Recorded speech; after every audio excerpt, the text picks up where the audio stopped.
Hey everyone, my name's Christy. Welcome to my corner. Thank you all so much for joining me today on this Tuesday to talk about embroidery stitches.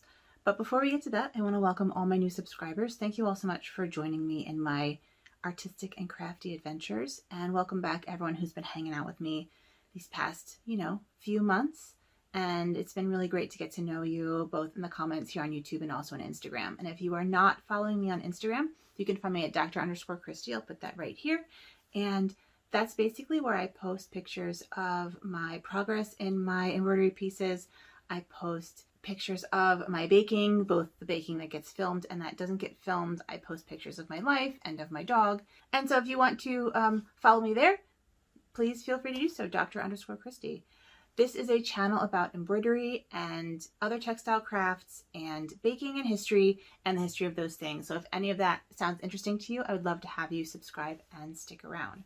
So many of you purchased the embroidery version of the Temperature Library 1 and were wondering what stitches you could use to fill in these books. And I provided some ideas, but I didn't really go into what they look like as a fill, and I didn't post tutorials. So I'm not going to film tutorials for all these stitches.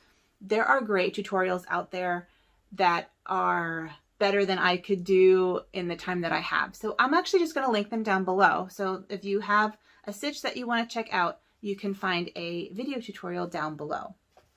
I'm going to use my logo that I made as a model, and I have taken some close-up pictures of this piece so you can see what the letters look like when they're filled in. I decided to do each letter in a different kind of stitch just for fun and variety. And so what this is going to do is it's going to show you what the stitches look like in about the same size as the books that you'll be filling in, or, other embroideries that you feel like you want to do.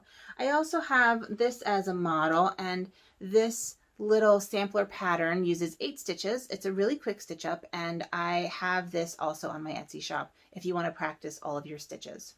In the Temperature Library embroidery pattern, I include visual directions for 8 different stitches. So I'm going to go through these first. I'm going to show you what they look like either in my logo or in the little mountain scene, because not all of them are in the logo. And then I'll talk more about the logo and the ones that aren't on here, because not all of these stitches I put in my logo and not all the stitches in my logo are on here. But I want to give you access to all these different stitches because there are hundreds of stitches out there for freehand embroidery, which is one of the things that makes it so exciting and interesting. The first stitch that's on here is the running stitch. The running stitch is probably the second easiest stitch of all the stitches, and it's essentially just a dotted line. So these sun rays here are running stitches, and essentially you go in and out of the fabric and you don't go back, and it makes a dotted line. So that's the first running stitch. Now, you would not use that to fill anything that wouldn't fill up a space. If you want to play around with it, it could be used in this line, this sort of accent line in this brown part, or it could be used around the outside of the plaque. But I'm not expecting the running stitch to be used very much in this piece at all. The second stitch is the back stitch. And the back stitch is basically the beginnings of a running stitch, but then you kind of go back and make it a more solid line. It's not a completely solid line. It still looks beady, right? It looks like stitches, but it's good for things like putting a line in between 2 books that are maybe the same color, or again, lining this section here, or outlining the whole thing, or outlining the plaque, or in the year numbers. So using it as an outline is a possibility in here. This is what it looks like here when you use it as a line. The mountains are done in a back stitch. But you can also use a back stitch to fill. And the K here is filled in a back stitch that is alternated, and so it's called a brick stitch because it looks like bricks. So here's a close-up of that. And basically I did 2, so each brick is made out of 2 rows of stitching. So I went up and then back in like the same row, and then I shifted it a little bit. And so that's a brick stitch used with back stitches. The third stitch is a lazy daisy stitch. Lazy daisy stitch right here. And this is a loop stitch. It's usually used to make a flower, and so I'm actually going to use lazy daisy stitches in my little flower there. But that's the only place I'm using lazy daisy stitches. Lazy daisy stitches are also called detached chain stitches. And this is a chain stitch here. It's the exact same stitch, it's just not strung together. So the lazy daisy is like an individual one of these stitches, a chain stitch, and the chain stitch is them all put together. Chain stitches are great for really thick outlines. So if you want to do like the outline of the whole bookcase or each shelf, you could do that in a chain stitch, but you can also fill with chain stitches. And the cool thing about using a chain stitch to fill in an object is that it looks like a sweater, looks like a knit sweater. And so I used it on the N here, and I'll put up a close-up of that. And then this is what it looks like. The sun itself is a chain stitch. That's what it looks like just as a chain. Next is the stem stitch, and that is right here. It's a bit like a back stitch, except that you're not coming out the same hole as the back stitch. You're actually going a little bit further in. And so what it ends up looking like is a bit of a twist. And you can see that really well here on this road there. That is my go-to line stitch. So this whole thread is done in a stem stitch, and I've outlined everything in a stem stitch. It's my favorite stitch to do. But if you're going around tight corners, you have to make very small stitches. It's called the stem stitch because it's often used to make the stems of flowers. So I am going to use it for my flower stems. But this is going to be my stitch I'm using for the entire brown of the bookcase, including the fill-in, because I like the texture it makes in the fill-in. I used the stem stitch on my first S in here, right there. So I'll post a picture of that here close up. And you can see that it kind of adds texture. It's really good if you want some movement in a piece. I used the stem stitch to fill in the snow on this piece. And as you can see, there's a subtle difference where these stem stitches are going this way and these stem stitches are going this way. And so it differentiates the hills really nicely, I think. So that's the stem stitch, and I love the stem stitch. It's definitely my favorite stitch. I use it for outlines, and it's basically my outline stitch. But I also use it in a lot of filling, especially in my medieval pieces, just because it gives such a nice texture and you can really show movement and that kind of thing. So I'm using that a lot in the bookcase of this piece. The next stitch is a split stitch, which again is a variation of a back stitch. I did not use that in this piece. It's not great for filling. It doesn't add anything for filling, but it's really good if you want a thin, straight, unbroken line, which you can't really see very well in this. But these clouds are done in a split stitch. Oh, and the snow on here is done in a lazy daisy. So you can do other things with these stitches than just, what they're called. You don't have to just make flowers with a lazy daisy. It also makes lovely leaves. But I did not use a split stitch in this piece at all. But if you want to use a split stitch, it would be great for an outline. It would be great for the lettering. In fact, I might use it for the date, because you can go around much tighter corners with a split stitch than you can with a stem stitch. And so I might do that for the date and the plaque. And maybe for the smaller elements, right? Like the parts of the globe, I might do in a split stitch. Next is satin stitch.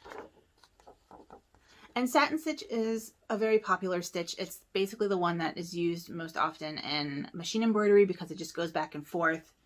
And that's the one that I plan on using for all of my books because I really want to practice. So this is a great way to do that. And the R is done in stem stitch. And you can also have longer stem stitches. So these little trees are done in a longer stem stitch using a variegated green. And these trees are done in stem stitch, but they are very large. Most of the time you don't want to do a stem stitch that long. You want to use something like a long and short stitch, which I'll talk about in a minute, or a couched stitch, which I'll also talk about in a minute. But for this, I wanted it to just be a straight line, and so that was a design idea. And then the final stitch that we haven't talked about on this are French knots. And French knots are basically little loops held down with a stitch. There are other kind of knots. There are colonial knots, which are more knot-like, but this is the kind of basic dot idea. You can see individually each dot is just a dot. And I use them as sort of cobblestones in this piece. I use them as snow in this piece. But you can also use them as filler. So I did actually fill the eye, the first eye, in French knots. And it gives it a really interesting texture, and I kind of like it. So those are the 8 stitches that are shown in the pattern. And like I said, I'll have links to all of these stitches, tutorials for all of these stitches down below. But I did use other stitches in my piece here. So let's just recap. We have a brick stitch, which is just a back stitch laid next to each other. We have a satin stitch, French knots, stem stitch, and chain stitch. Okay, those are what we've covered. And this here is a stem stitch. But there are other options. The T is done in a long and short stitch, and you can see a close-up of it right here. And that's basically rows of satin stitches that are different lengths, and they build a kind of solid mass of color. And this is used a lot in silk shading. That's all done with long and short stitch. For my second eye, I use something called an otomi stitch, which is basically a closed herringbone stitch.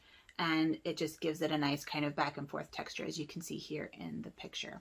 And just by the way, all of these stitches are outlined in a stem stitch. I wanted it to be really crisp and clean on the outside of each letter, and so I outlined it in a stem stitch, but that's not necessary. The apostrophe right there, I did in a turkey work, which basically makes it fuzzy. And I love this stitch for filling in. It's great for animals and pom-poms and, you know, just really fun. It's just a really fun stitch that's actually quite versatile that you wouldn't expect it to be. And the S is a woven stitch. Basically what you're doing is laying one way and then weaving in and out the other way. So it uses actually very little thread on the back. It uses a lot on the front, but not a lot on the back. The C is a double blanket stitch. And blanket stitches are really common on the ends of items. So in this bookmark, the outside is a blanket stitch, and as you can see, there's like a line. If you do that as a fill, as you can see, it makes basically lines and then an outline. And this is a double blanket stitch because it has the 2 layers. You can also do a double blanket stitch by turning them around. I don't have anything to show you that. Maybe if I can find a picture of what that looks like, I'll put that here, but I don't know that I'll be able to. The O here is done in the bayou stitch, and I use this a lot in my historical bayou tapestry reproductions for obvious reasons. And essentially it is a laid and couch stitch. I'm not sure I'll be able to find a tutorial for that, but I do plan on filming a tutorial for that in the coming weeks. So that will be available. And I'll also have a little, I'm going to make a little graphic like these for that as well. So hold tight on that stitch. I don't know that I'll be able to find a video of it in the that I can post for you. The R is a Romanian couching stitch, and couching just means that you're tacking something down. So it's laid on top and then you're tacking it down to keep it in place. And the Romanian couching stitches are fun because it basically makes 3 columns, as you can see in this picture here, because it's tacking itself down as it goes. It's a really interesting stitch that I just kind of wanted to play around with. I don't get to use it very much, but it's used a lot in leaves for florals. It makes a nice little middle line in a leaf when you're doing a floral. The E is done in a fishbone stitch, and that is also used a lot in leaves because it makes a really nice kind of middle line in the leaf, and it's a very common stitch for that purpose for florals. And then finally, the R is done in seat stitches, which is just random stitches wherever you want to put them until the object is filled in. And that is probably the easiest of all the stitches because you don't have any rhyme or reason. You just kind of stitch until it's filled in. It's like putting dots in things. So those are all the stitches that I used in this piece, and all the stitches that I've included in the directions for the freehand embroidery version of the temperature library. If you haven't picked that up and would like to stitch along with us, the hashtag for this temperature stitch is Stitch the Temp Sal. I'll put that right here, and that is thanks to Pam of Stitching the Line of Good Enough. And so there are a bunch of us who are stitching temperature patterns this year. We would love to have you join us, and when you do, post a picture of your progress and stick that on Instagram with the hashtag Stitch the Temp Sal. I'm also, like I said, posting, this little pattern is available as well as my sampler mandala. They're both available on my Etsy shop if you want to practice stitches and also have kind of a really cute kitschy landscape or mandala. So I think that's all I have for today. If you have any questions about stitches, let me know. If there are other stitches that you've seen that you would like me to talk about or that you need recommendations for, let me know and I will send you links to those. Feel free to reach out either on Instagram at Dr_Christy or on here in YouTube comments, and I will get back to you. I think that's it from me. Thanks so much for watching. I hope this was helpful, and I really look forward to seeing your progress on your different embroidery pieces. So with all that being said, please take good care of yourselves and have a good one. Bye.